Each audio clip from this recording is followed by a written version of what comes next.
Capítulo 6. Habilidad número 3. Presentar tu producto u oportunidad a tus prospectos. Hemos hablado sobre las primeras dos habilidades para identificar prospectos e invitarlos a conocer sobre tu producto u oportunidad. Como ya aprendiste, estarás invitándolos a revisar una herramienta o asistir a algún tipo de evento. Si van a revisar una herramienta por ellos mismos y no estarás ahí, no hay nada que puedas hacer. Solamente realiza un seguimiento cuando dijiste que lo harías. Si estás personalmente ahí, hay algunas cosas que necesitas entender, y una de las más grandes es que tú no eres el problema. Esto me fue difícil de aceptar. Cuando comencé, yo leía todo lo que podía, escuchaba todo lo que podía y asistía a todas las sesiones de capacitación que podía.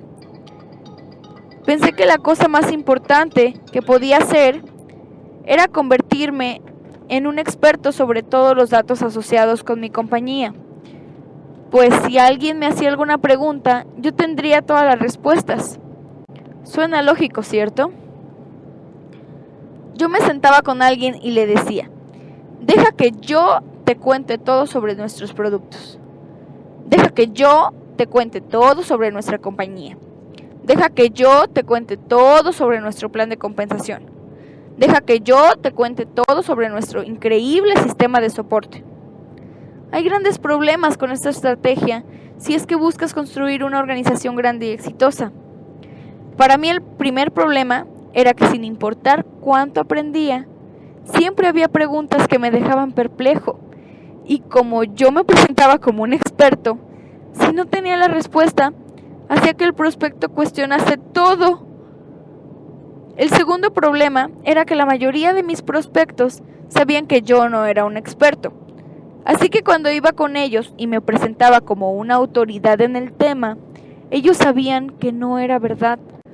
Hacía que fueran escépticos. El tercer problema era que, aun si en verdad pudiera convertirme en un experto, los otros distribuidores en mi organización no tenían el mismo deseo o la disposición de aprender. Como resultado, yo era la persona que daba cada presentación. No es posible crear una organización que pueda duplicarse si usas esta estrategia, y sin duplicación, el mercadeo en red es solamente un trabajo. En los primeros días, eso era lo que el mercadeo en red representaba para mí. Era un trabajo. Mi organización no crecía, pues me había convertido en un problema. Pero estaba determinado a cambiar y comencé a observar y tomar nota de cómo llevaban a cabo sus presentaciones los distribuidores más exitosos. Los profesionales nunca hacían que ellos fueran el problema. Más que eso, ellos nunca se presentaban como un experto. Ellos actuaban como un consultor que conectaba al prospecto con las herramientas, con los eventos o con otros distribuidores para ayudarlos a educarse. Si el prospecto hacía una pregunta, ellos le guiaban a la respuesta, pero no le daban directamente la respuesta. Esto me desconcertó hasta que comencé a entender la duplicación. Los profesionales sabían que podían firmar a la persona si la asombraban con su conocimiento y experiencia, pero también sabían que tomaría mucho tiempo para que su nuevo distribuidor pudiera hacer lo mismo. Así que encontraron una estrategia más sencilla. Fue alrededor de ese tiempo que escuché un concepto que se ha quedado conmigo desde entonces. En el mercadeo en red, no importa lo que funciona, solamente importa lo que se duplica. Este debe ser un principio que guíe a cada profesional del mercadeo en red. Los profesionales usan herramientas en lugar de su propia sabiduría. Los profesionales usan los eventos en vivo en lugar de sus propias presentaciones. Los profesionales usan a otros distribuidores para proporcionar los datos en lugar de proporcionarlos ellos mismos. Los profesionales no se presentan como profesionales, solamente invitan a las personas a aprender acerca del producto o la oportunidad y permiten que sean recursos de terceros los que determinen por proporcionar la información. Los profesionales traen consigo pasión, entusiasmo, emoción y convicción. Si alguna vez observas a un profesional trabajando, apreciarás un fuego en ellos que es contagioso. Asegúrate de que esa pasión, entusiasmo, emoción y convicción sean tu prioridad. Y después invita de manera profesional y deja que los recursos de terceros hagan el resto. Además de aprender cómo presentar tu producto u oportunidad de manera efectiva durante tus esfuerzos personales de reclutamiento, también es importante aprender cómo presentar tu oportunidad a grupos de personas. Lo he escuchado decir y pienso que es verdad. La persona con el marcador hace el dinero. En otras palabras, la persona al frente del salón dando la presentación usualmente tiene un ingreso por encima del promedio. Cuando comencé, estaba aterrorizado por hablar frente a otras personas, pero tenía ambición, y como todos decían que esta era una habilidad importante, estaba determinado a dominarla. Comencé por aprender a dar una declaración corta y efectiva. Aprender a contar historias era muy valioso para hacer crecer mi negocio, y lo ha sido hasta la fecha. A las personas no les interesa qué tanto sabes, pero sí les interesa saber tu historia, siempre y cuando no los aburras a morir.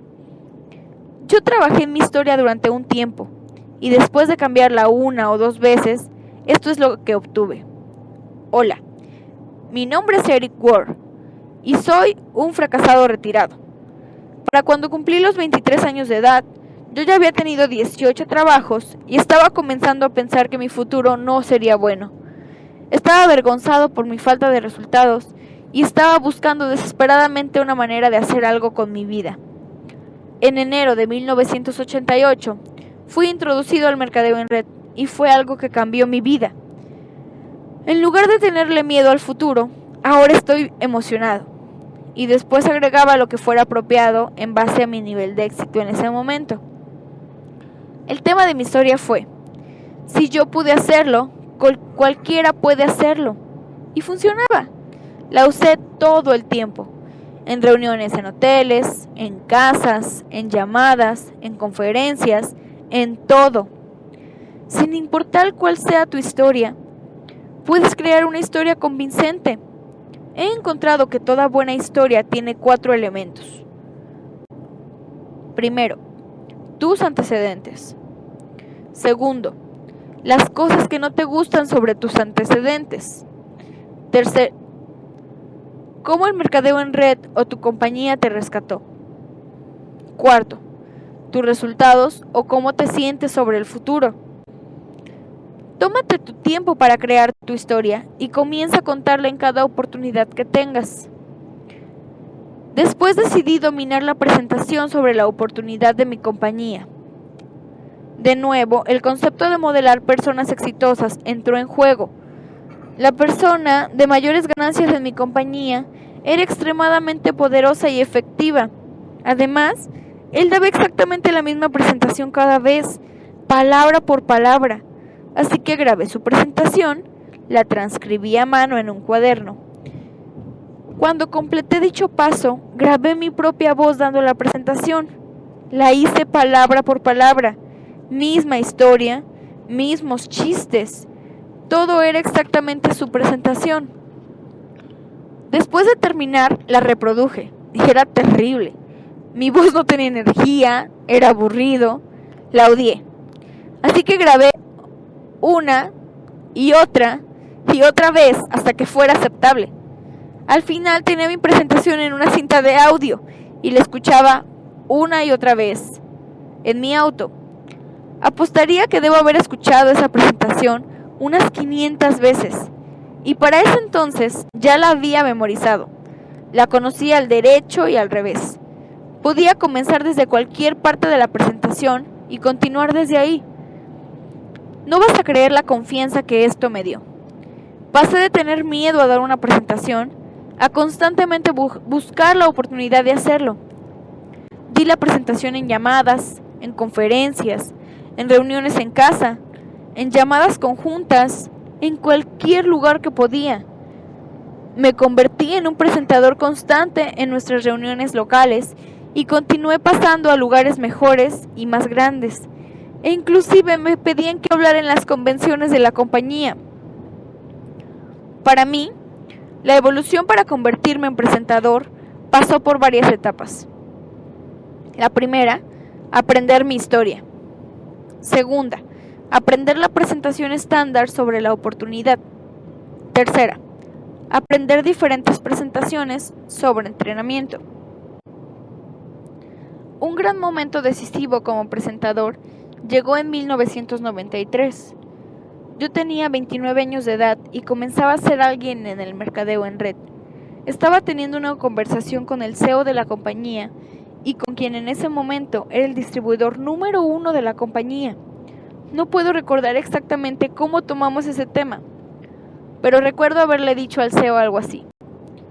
Bueno, él, el distribuidor número 1, puede ser mejor que yo en el mercadeo en red, pero yo soy mejor que él al hablar. Lo había dicho como un chiste, pero el CEO alzó sus cejas y dijo: muy bien, te diré qué haremos.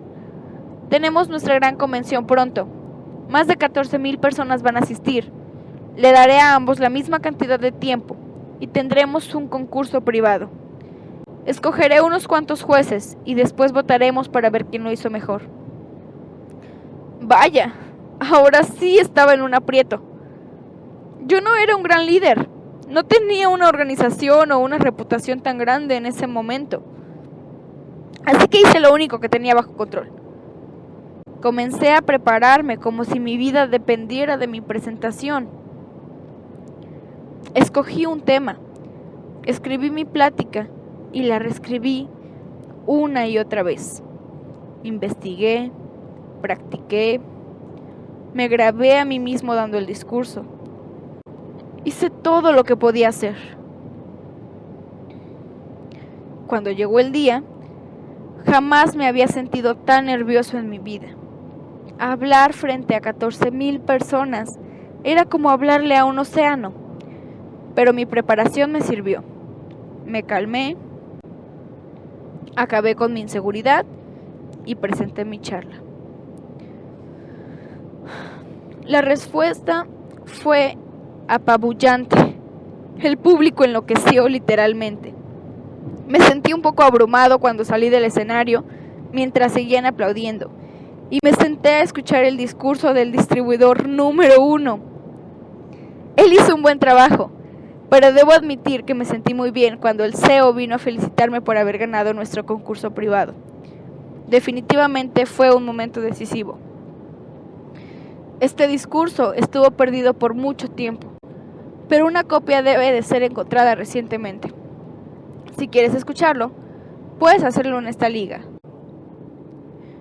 www.networkmarketinggpro.com. Mi voz suena más joven, pero todavía soy yo. Para resumir este grupo de habilidades, recuerda unas cuantas cosas importantes. Número 1. Cuando estás buscando prospectos, tú eres el mensajero, no el mensaje. Quítate del camino y usa una herramienta de un tercero. Número 2. Aprende a contar tu historia de una manera que haga que tus prospectos sientan curiosidad por escuchar más. Número 3. Cuando se trata de hablar frente a un grupo de personas, la preparación es clave. Cuando estás preparado, es divertido.